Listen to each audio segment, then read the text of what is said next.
Andúa Noticias y hablamos a esta hora con congresistas que tienen opinión sobre lo que está pasando en el país, lo que hemos venido hablando pues en esta mañana, esta semana y esta situación pues que se viene presentando con el Estado Mayor Central de las FARC y las disidencias de las FARC. Por eso vamos a saludar a esta hora a la senadora del Centro Democrático, Paloma Valencia. Senadora, muy buenos días y gracias por estar aquí en Barandúa. Laura, un saludo especial para ti y para todos los oyentes desde Guarandúa y sobre todo a todos los ciudadanos del departamento del Guaviare que están en estos momentos tan difíciles y tan agobiados por la violencia. Senadora, hoy hablamos de lo que tiene, digamos, en vilo al país y es esta situación que se presentó ayer con estas caravanas de camionetas de la Unidad de Protección Nacional y estos cabecillas de las disidencias, entre ellos uno de las estructuras Jorge Briceño Suárez que pues delinquen aquí en el departamento del Guaviare. ¿Qué opina usted sobre esta situación y pues el cuestionamiento que se ha hecho frente a esas camionetas y el uso que se le están dando? Pues es sumamente grave que el gobierno además salga a decir que ellos están por encima de la ley y que personas con órdenes de captura vigentes como Firi y la señora Erika y todos estos terroristas que andaban armados con 60 millones de pesos en efectivo, pistolas, chalecos antibalas y todo tipo, además de oro, estuvieran simplemente ahí y que entonces el gobierno ahora nos diga que eso estaba autorizado. Porque es que esto coincide con la andanada de violencia que está viviendo el país por cuenta de Calarcá en varias regiones de Colombia. Entonces usted se encuentra con que por un lado el gobierno los consiente, no los quieren dejar capturar, quieren liberar a todos los cabecillas y terroristas. Es que aquí estamos hablando de que Firu es precisamente responsable del asesinato de 6 soldados que se dio hace poquitos días y ya el gobierno está hablando de liberarlo. Y por otro lado, pues nos hablan de que estamos en negociaciones, pero usted se encuentra con las situaciones que están viviendo los departamentos de Arauca, los departamentos del Guaviare, incluso el departamento del Cauca por parte de las disidencias que están reclutando jóvenes, cobrándole impuestos a la ciudadanía, asesinando, secuestrando. Miren, Arauca nomás van 16 secuestros que han cometido en estos últimos tiempos. Entonces uno se pregunta realmente, Laura, ¿de qué lado es que está el gobierno? Y sobre todo también, senadora, hoy escuchábamos a la gobernadora del Meta decir, hay alcaldes que están a la espera de los esquemas de protección. Aquí en el departamento del Guaviare hemos conocido como firmantes del acuerdo de paz desde 2016 también han estado pidiendo esquemas de protección y se les ha negado. Y hoy entonces el mensaje que pareciera enviar el gobierno es para los que todavía están delinquiendo y permanecen entonces en estos diálogos, pues sí hay esquemas de protección, pero para el resto no. Claro, ustedes se encuentran con que un montón de líderes sociales, de dirigentes, están completamente desprotegidos, no hay posibilidad de que la ONP entregue un esquema de protección, todo lo contrario, los dejan al arbitrio de los violentos en una situación francamente dramática, pero por el otro lado nos dicen con qué tranquilidad que hay 7 camionetas para los terroristas. Uno sí empieza a sentir, por eso digo, que el gobierno está muy equivocado en términos de lo que está pasando y de lo que puede pasar, porque francamente hay un problema sumamente grave. Mientras los ciudadanos estamos al arbitrio de los violentos están protegidos por el Estado. Senadora, y justamente alias Calarcá Córdoba, que era, digamos, el que viajaba ayer con este grupo de disidentes del Estado Mayor Central de las FARC, que se ve ahí en las imágenes, de hecho, pues es quien o que lidera esta estructura Jorge Briceño Suárez, aquí en el departamento y en la región y en el sur del Meta. Y comentamos esta semana, el comercio amaneció cerrado el lunes en Puerto Concordia, estuvo cerrado ayer en Puerto Rico Meta, porque fueron citados los comerciantes en su totalidad, les pidieron que además cerraran y que asistieran a una reunión para, pues seguramente conocer o ser llamados a el aporte, como les llaman ellos, tributo para la paz.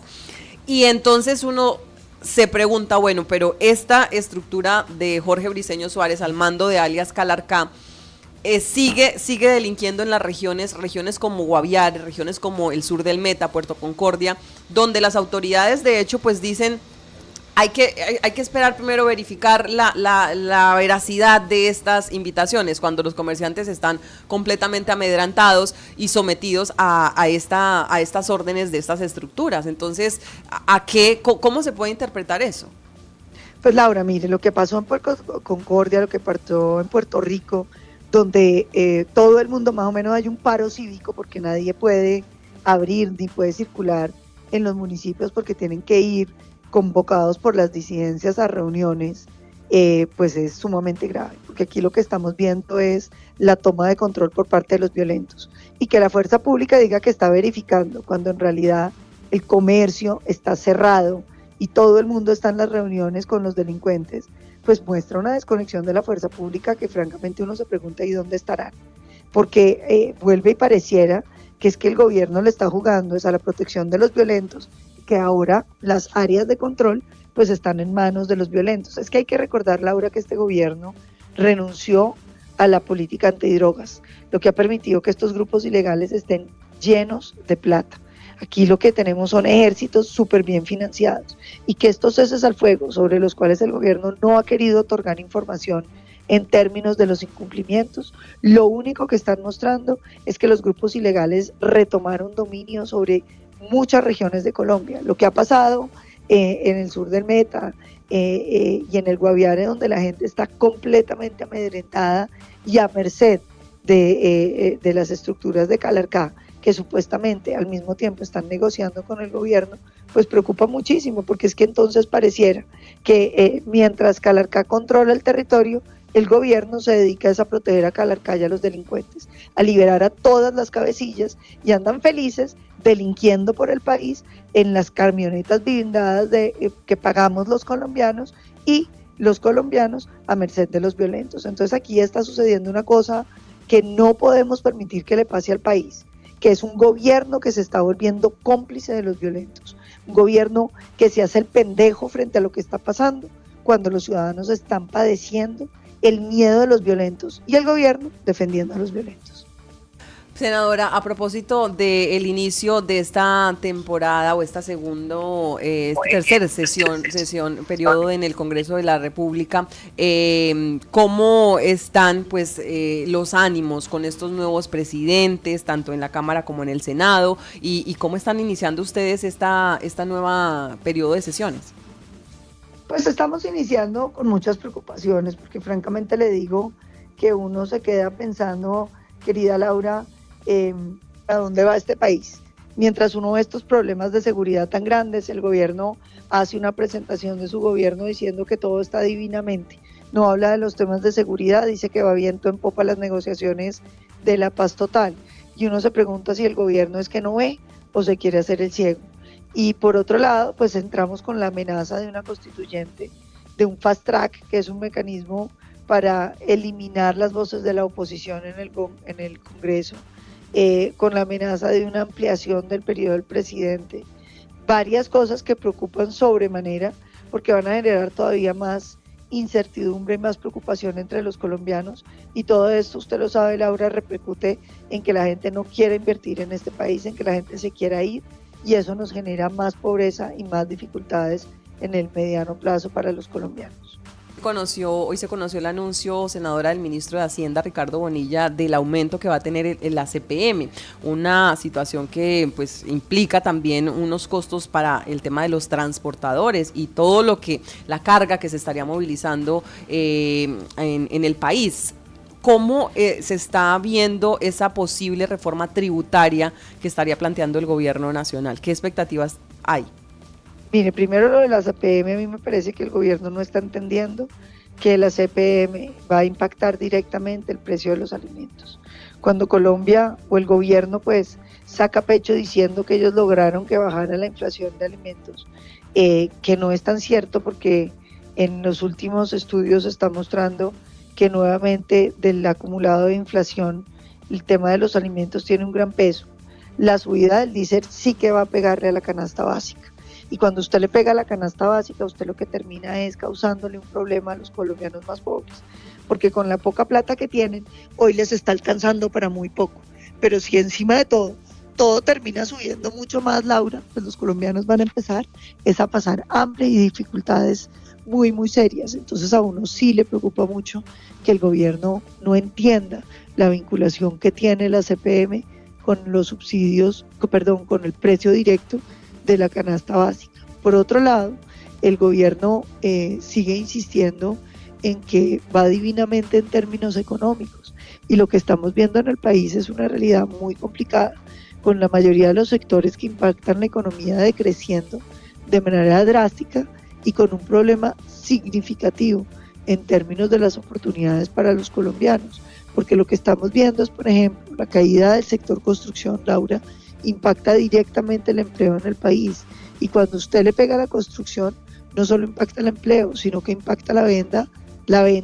que tiene todo el comercio de la construcción, y la gente no está queriendo comprar casas, no solamente porque los intereses estén caros, sino principalmente porque tiene incertidumbre en torno hacia dónde va Colombia. Pues es la incertidumbre en la que estamos en regiones como el departamento del Guaviare, senadora, y sí le quiero preguntar qué percepción tienen ustedes allí en el Senado de regiones como esta, como la Amazonía, como el departamento del Guaviare, porque ayer hablábamos con un analista de una fundación de conflicto, Kyle Johnson, y nos decía, lamentablemente la percepción que hay en el gobierno es que pues las violencias, digamos, por ejemplo, situaciones como con la que amanece hoy el departamento del Cauca, donde se habla de una ataque con un dron y la violencia se está obviamente mucho más cruda y mucho más aguda allí, a situaciones como las que se tienen acá en el departamento del Guaviare, que no se visibilizan en cifras ni en muertos, pero que está esa tensión y está esa situación latente ganando terreno o territorio aquí en el departamento. ¿Cómo lo perciben ustedes allí en el Senado? Vea, yo creo que infortunadamente nosotros somos de unos departamentos que son absolutamente invisibles. Desde el Guaviare hasta el Cauca, dando la vuelta por debajo de Colombia y pasando pues por todos esos departamentos que incluyen el Caquetá, el Putumayo, el Nariño, Cauca, somos departamentos invisibles. A nadie le importa lo que pase allá, y todas las violencias que nos toca vivir, pues son violencias que simplemente no le duelen al colombiano medio. Yo por eso saqué el hashtag de Vos también sos Cauca, pensando en el SOC Cauca, a ver si la gente entiende que lo que pasa en los departamentos del Guaviare, en el Bichada, en el Caquetá, en la Amazonia, en el Putumayo, en Nariño, en el Cauca, pues también es Colombia. Porque es que no puede ser que aquí haya semejante indiferencia frente al sufrimiento de colombianos, que estamos en lo que ellos llaman la Colombia profunda. Y hay que recordar que Gustavo Petro obtuvo unos votos muy significativos en esa Colombia profunda, y que en muchos sentidos fue precisamente el Cauca y el Nariño que le pusieron más de 500,000 de votos, mucho más de 500,000 de votos, los que le permitieron llegar a la presidencia. Pero una vez llegan a la presidencia y se instalan en Bogotá, se les olvida que esos territorios existimos, que el ciudadano que vive ahí sufre, que estamos sujetos a no solo al abandono estatal, sino a la indiferencia nacional sobre nuestras realidades.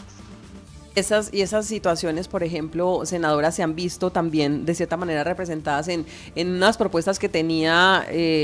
reformas, como por ejemplo la reforma a la salud. Hoy estamos nuevamente de cara a una posible nueva reforma a la salud. Hoy en el Senado, ¿qué expectativa está con esa reforma que estaría presentando el gobierno nacional? Y sobre todo, senadora, ¿cómo van a hacer ustedes para que realmente se debatan, digamos que se analicen a profundidad estas propuestas? Porque más allá de los acuerdos o desacuerdos que se tienen de manera política, pues hay una realidad, y es que se necesita un sistema de salud que funcione, especialmente para regiones como Guaviare. Claro, vea, yo creo que uno de los temas que hay que entender es que Colombia tiene una deuda con esa Colombia profunda, no porque no haya querido pagarla, sino porque son soluciones muy difíciles de implementar. Usted recordará que durante el gobierno del presidente Uribe, pues había las famosas EPS y se trató de sacar lo de telemedicina. Luego, con los problemas de conectividad, todo eso fracasó, En el gobierno Santos se hicieron unas EPS grandes que iban a tener control de regiones más grandes, iban a hacer recorridos en el territorio. Por ahí estuvieron medianamente funcionando, pero tampoco con los resultados esperados. Pero tal vez lo más grave ha sido lo del presidente Petro, que se imagina un sistema de salud y que cree que porque uno escriba en un papel lo que se imagina, entonces todo va a funcionar. La realidad del sistema de salud colombiano hoy es que está peor de lo que estaba cuando llegó Petro. Y que ahora vamos a tener unos problemas estructurales, no solamente en las regiones apartadas, sino en todas las regiones de Colombia.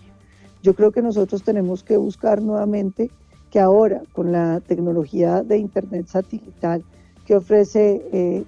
Starlink de Elon Musk, podamos conectar a todos los colombianos y podamos tener telemedicina, pero sobre todo podamos tener las rutas de traslado de pacientes de manera mucho más efectiva y menos costosa, para que el sistema no se gaste millones en montar en una avioneta un ciudadano, sino que realmente tengamos servicios eficientes que nos permitan racionalizar los costos y atender en tiempo real al ciudadano que lo necesita. Y asimismo vamos a tener que tener hospitales en las regiones apartadas que van a tener que tener un subsidio, porque obviamente la población que no es tan grande en esas regiones no da para que un hospital con algo de complejidad se mantenga, pero hay que tenerlo porque de lo contrario es imposible atender a la ciudadanía a tiempo. Pues senadora, nos quedamos muy pendientes y atentos de lo que viene para nuestro país, particularmente pues en esto que ustedes discuten allí en el Senado y en el Congreso de la República, porque pues tiene repercusiones importantes y queríamos hacer justamente este contacto con usted para recordarle que aquí en el departamento del Guaviare estamos muy atentos sobre todo a este tipo de situaciones que nos afectan, que aunque como le decía no es visible tal vez en materia de cifras, hay una comunidad, hay unos comerciantes que se están viendo afectados, hay unos comerciantes que hoy piden pues que no queden en el olvido y que justamente esas decisiones que ustedes van a tomar, senadora, en los próximos meses con estas reformas, pues también tengan en cuenta que aquí en la región, en la Amazonía, en el Guaviare, pues estamos justamente colombianos que también creemos y aportamos a un país y queremos un país mejor. Así es, Laura. Yo todo el compromiso con el departamento del Guaviare, con toda nuestra Colombia, porque yo soy de un departamento que también es invisible como el departamento del Cauca, y lo que vamos a tener que hacer es una organización que integre todos estos departamentos y que nos ayude a tener una voz más fuerte para exigir que los derechos de los ciudadanos de estos departamentos también existan, porque es que esta indiferencia del resto de Colombia y de los gobiernos, que ha sido no solo honesto, sino muy larga ya en el tiempo, necesita corregirse. Nosotros necesitamos que Colombia vea que ese más de medio país que empieza en el Meta y que, como digo, sube en una U y termina en el departamento, termina en Jamundí, ni siquiera termina en Jamundí en el Valle. Necesitamos atención, necesitamos seguridad, necesitamos inversión, pero sobre todo necesitamos hacer parte de la visión de una Colombia que entienda que el territorio no termina en Cundinamarca. Doctora Paloma Valencia, muchas gracias a usted por este espacio. Estamos muy pendientes y atentos, como le digo, pues de todo lo que pasa en el Senado y ojalá podamos escucharnos más adelante. Muchas gracias. Por supuesto que sí, gracias por esta hermosa oportunidad de conversar con ustedes y espero, Laura, que me tenga en cuenta para que podamos seguir conversando. Cuenten con una aliada para ser voz por parte de ustedes y elevar las dificultades que están viviendo a la opinión nacional. Un abrazo y deseándoles que ojalá muy pronto todos estos problemas no hagan parte de nuestro diario vivir y que podamos construir esa Colombia más grande y más justa, que se parece más a lo que los colombianos nos merecemos. Gracias.